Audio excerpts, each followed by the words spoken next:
अस्सलाम वालेकुम। आप देख रहे हैं विजन पॉइंट। मैं हूं सारा खान। नाज़रीन, दुनिया की किसी भी कौम को ताकत के ज़ोर के ऊपर बज़ोर शमशीर ज़्यादा देर तक महकूम नहीं रखा जा सकता। और इस वक्त दुनिया के अंदर सबसे बड़ी मिसाल हमारे सामने मकबूजा जम्मू और कश्मीर की है, जहाँ पर भारतीय रियासती दहशत गर्दी के तसल्लुत तले कश्मीरी जो है सांस घोट घोट कर अपनी ज़िंदगी बसर कर रहे हैं। और ये सिलसिला ज़्यादा देर तक चलने वाला नहीं है। जो वहाँ पर एक फेसिड ऑफ नॉर्मेलिटी क्रिएट करने की एक भारतीय कोशिश है, वो रोज़ाना की बुनियाद पर रेज़ा रेज़ा होती है जब कश्मीरी जवानों को वहाँ से गिरफ्तार किया जाता है, जो कि कश्मीरी रेजिस्टेंस के अंदर बड़ा बढ़ चढ़ कर अपना किरदार अदा कर रहे होते हैं। और इसी ज़मन में जो है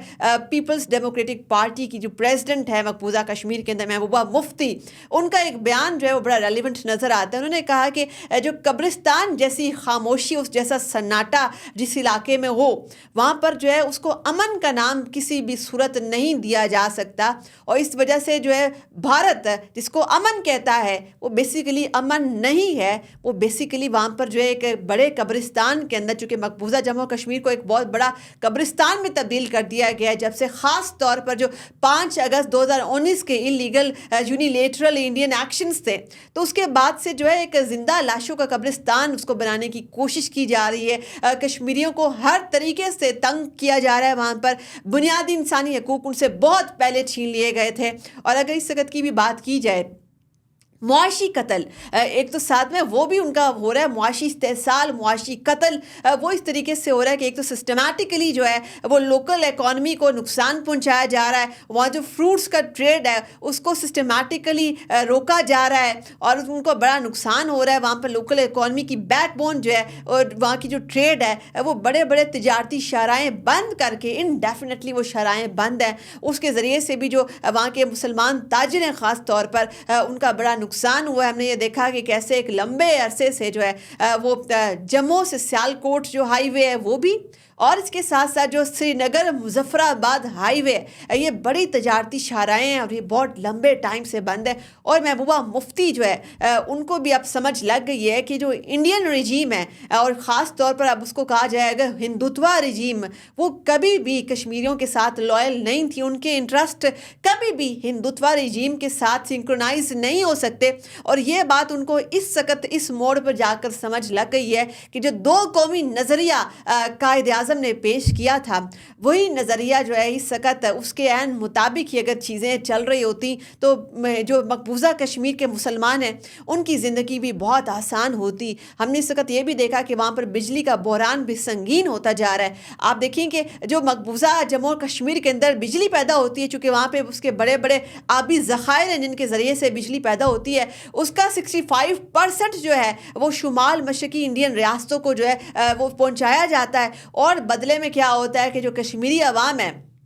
ख़ास तौर पर जो वादी कश्मीर की आवाम है, वो शदीद संगीन तरीन बिजली के बहरान का सामना कर रही है। बुनियादी सहूलियात उनके पास नहीं है और इस शदीद सर्दी के अंदर भी उनको बिजली से महरूम रखा गया। और ये तमाम चीज़ें डेलिब्रेटली होती हैं, उनको सज़ा दी जाती है कि वो जो कश्मीरी रेजिस्टेंस है, फ्रीडम फाइटिंग वो कर रहे हैं अपने हकूक़ के लिए दुनिया के सामने, भारत का मगरूर चेहरा जो बेनकाब रोज़ाना की बुनियाद पर कर रहे हैं, इन तमाम चीज़ों की उनको सज़ा इस तरीके से दी जाती है। और इसके अलावा भी जो आर्म ट्विस्टिंग कश्मीरियों की रोज़ाना की बुनियाद पर जारी है, उसके और बहुत सारे हरबे हैं। हमने देखा कि जो काले कवानीन है, मोस्ट ड्रैकोनियन लॉज इन 21st सेंचुरी, हम देखते हैं कि वहाँ पर पब्लिक सेफ्टी एक्ट एक नाफिज है, बड़ा ही जारहाना काला कानून जिसके तहत कश्मीरी जवानों को बगैर किसी वारंट के, बगैर किसी जुर्म के उनके घरों से उठा लिया जाता है, नामालूम मकाम पर ले जाया जाता है। अब तक हम ये भी देखते हैं कि 7,000 से ज़ायद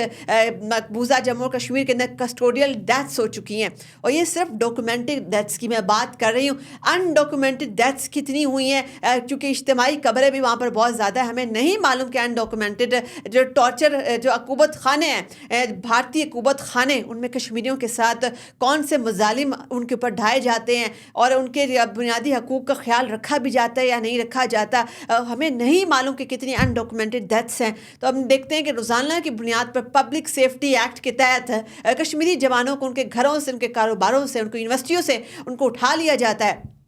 और ये सिर्फ कश्मीर मकबूजा कश्मीर की बात नहीं हो रही, पूरे भारत के अंदर कहीं भी कश्मीरी जवान सेफ नहीं है। अगर कोई कश्मीरी जवान تعلیم کی غرض سے انڈیا کی کسی بھی ریاست کی یونیورسٹی میں جاتا ہے، کاروبار کی غرض سے دلی جاتا ہے، یا کسی اور چھوٹے موٹے ایڈمنسٹریٹو کام کے لیے بامبے جاتا ہے، کسی بھی اور ریاست میں جاتا ہے، ان کی واپس لاش آتی ہے، وہ زندہ سلامت نہیں آتے، چونکہ deliberately Indian state sponsored target killing ہو رہی ہے اس وقت کشمیریوں کے خلاف۔ کشمیری جو ہیں وہاں پر جہاں بھی موجود ہوتے ہیں، انفیکٹ ان کو چھوٹی چھوٹی خوشیاں بھی منانے کی اجازت نہیں ہے۔ آپ دیکھتے ہیں کہ جب انڈیا پاکستان کا کرکٹ میچ ہوتا ہے، پاکستان جب فتح سے ہمکنار ہوتا ہے تو ایک سیلیبریشن یہاں ہوم ٹاؤن میں ہوتی ہے، اور ایک سیلیبریشن جو ہے وہ مقبوضہ کشمیر میں ہوتی ہے، اور کشمیری کس طریقے سے پاکستان کی جیت کو سیلیبریٹ کرتے ہیں، مگر اس کی پاداش میں ان کو اٹھا لیا جاتا ہے، ان کو عقوبت خانوں میں منتقل کیا جاتا ہے، وہاں پر ان کے اوپر انسانیت سوز مظالم ڈھائے جاتے ہیں، ان کو جو ہے پاکستان کی جیت منانے کی کس طریقے سے سزا دی جاتی ہے، اور ساتھ میں ہی بھارت کا سیکولر چہرہ دنیا کے سامنے بے نقاب ہوتا ہے۔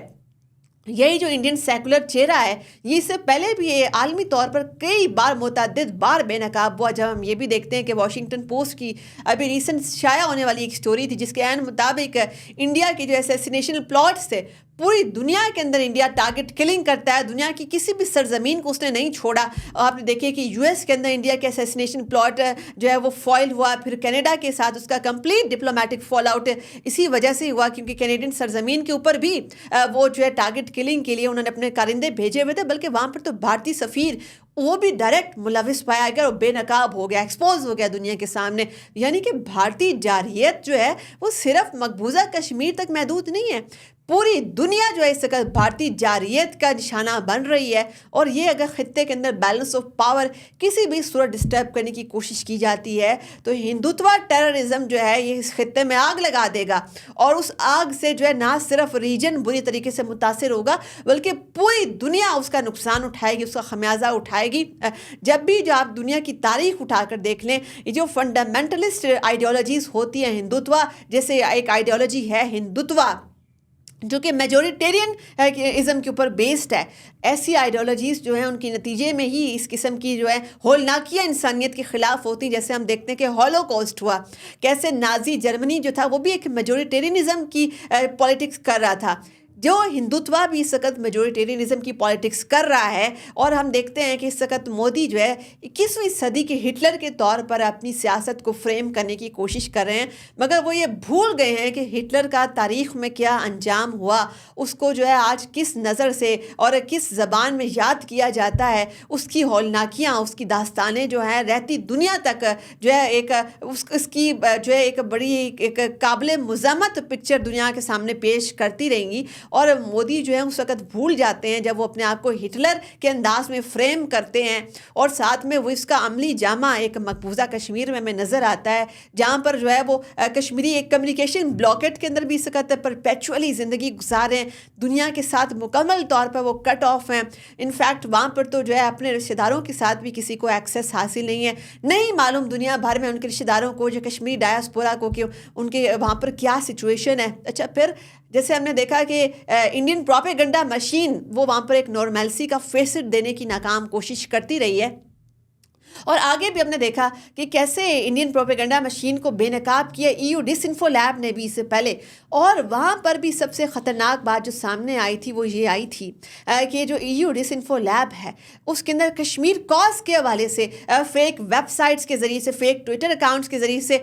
فیک ہیومن رائٹس آرگنائزیشنس کے ذریعے سے ایک نارملسی کا نیریٹو پینٹ کرنے کی کوشش کی گئی، دنیا کو یہ بیوقوف بنانے کی کوشش کی گئی کہ مقبوضہ کشمیر کے اندر سب اچھا ہے، وہاں پر ہیومن رائٹس کے جو سنگین ترین خلاف ورزیاں جس کو پاکستان ہائی لائٹ کر رہا ہے وہ بے بنیاد ہیں۔ تو وہ زیادہ دیر تک وہ بات چل نہیں پائی، اور EU ڈس انفو لیب کے اندر کشمیر کے حوالے سے ہونے والا بھارتی پروپیگنڈا جو ہے دنیا کے سامنے بے نقاب ہو گیا، اور آئندہ بھی اس بات کی امید کی جاتی ہے کہ مقبوضہ کشمیر کے عوام بہت جلد بھارتی تسلط سے خود کو آزاد کرا لیں گے، اپنا حق خود ارادیت استعمال کرتے ہوئے وہ جو ہے استصواب رائے کے ذریعے سے فیصلہ کریں گے اپنی ڈیسٹنی کا، اور نہ اپنی امنگوں کے عین مطابق۔ اور پاکستان جو ہے وہ ہمیشہ کی طرح کشمیریوں کے ساتھ ہر محاذ کے اوپر ان کی یہ جنگ لڑنے کے لیے تیار ہے۔ مزید تبصروں اور تجزیوں کے لیے دیکھتے رہیے وی این پوائنٹ۔